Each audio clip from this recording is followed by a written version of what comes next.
Assalamualaikum warahmatullahi wabarakatuh. Apa kabar hari ini teman-teman semuanya? Semoga teman-teman semua selalu sehat dan selalu dalam lindungan Allah Subhanahu wa taala. Amin amin ya rabbal alamin.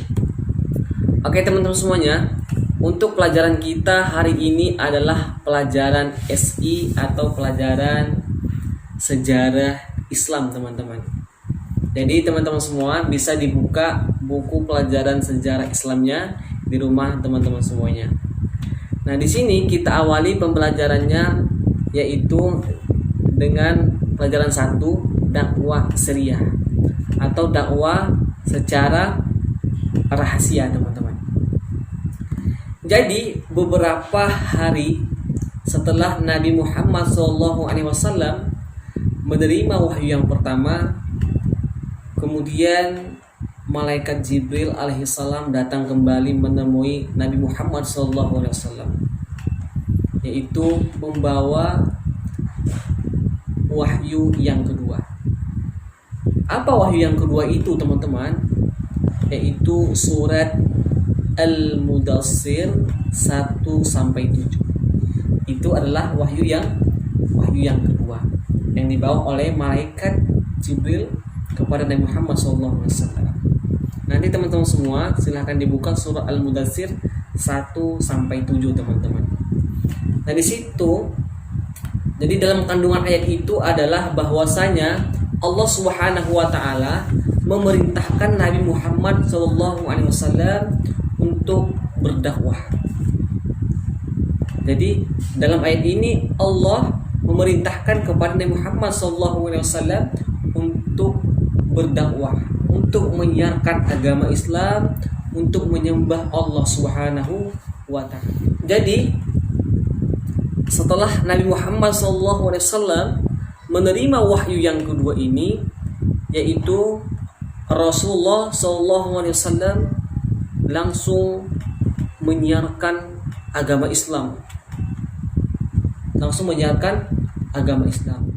Walaupun tantangan yang diberikan oleh Allah Subhanahu wa taala kepada Nabi Muhammad SAW begitu berat, tapi Muhammad SAW menjalankannya dengan penuh keikhlasan karena Allah Subhanahu wa taala.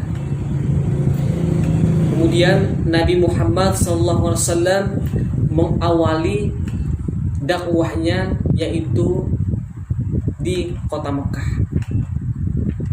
Mengawali dakwahnya dari kota Mekah. Kenapa dari kota Mekah, teman-teman? Ada yang tahu, teman-teman? Kenapa Rasulullah SAW mengawal dakwanya dari kota Mekah? Iya, jadi Rasulullah SAW mengawali dari kota Mekah itu karena di kota Mekah itu, teman-teman, Ustaz ulangi, karena di kota Mekah itu adalah pusat keagamaan. Yang mana dulunya bangsa Arab di kota Mekah itu adalah banyak yang mensekutukan, banyak yang menduakan Allah Subhanahu wa taala. Jadi Rasulullah SAW memulai dakwahnya dari kota Mekah. Kenapa dari kota Mekah? Karena di kota Mekah adalah pusat keagamaan yang mana di situ dulunya bangsa Arab banyak yang mensekutukan Allah Subhanahu wa taala atau syirik kepada Allah Subhanahu wa taala.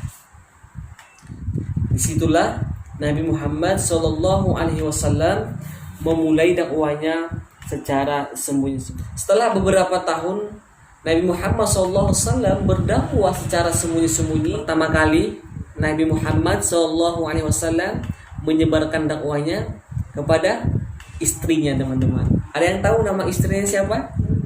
Iya, benar. Nama istrinya adalah Khadidah binti Khuwailid.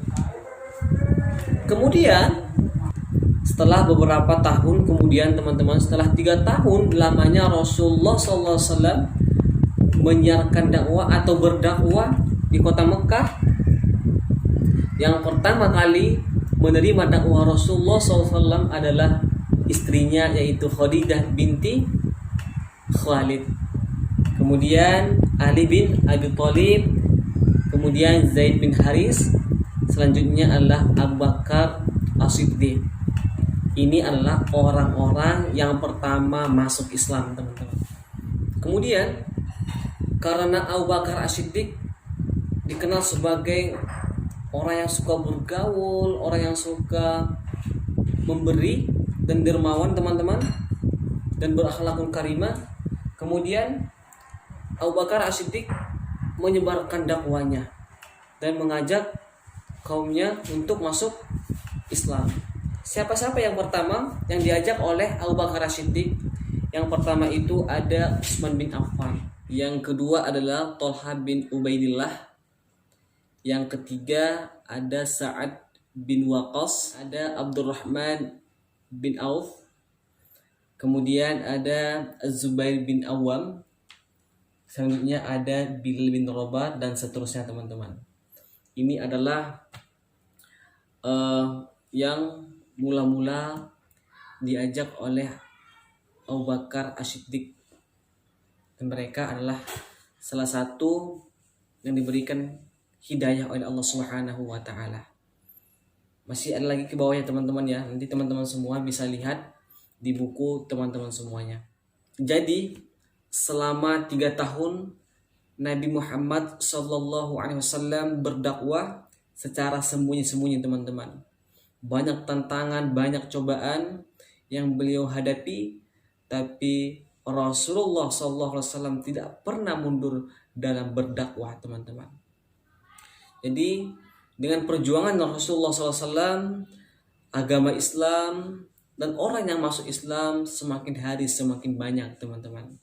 Mungkin sekilas materi untuk hari ini. Untuk tugas kita hari ini, teman-teman semua bisa dibuka halaman 6 sampai halaman 7. Kita mengerjakan soal latihan 1 sampai 10 saja, teman-teman. Sekian yang dapat Ustaz sampaikan. Semoga dapat bermanfaat bagi kita semua. Amin amin rabbal alamin. Kalau ada penyampaian Ustadz yang masih kurang jelas dan masih kurang paham, teman-teman semua bisa ditanyakan. Assalamualaikum warahmatullahi wabarakatuh. See you.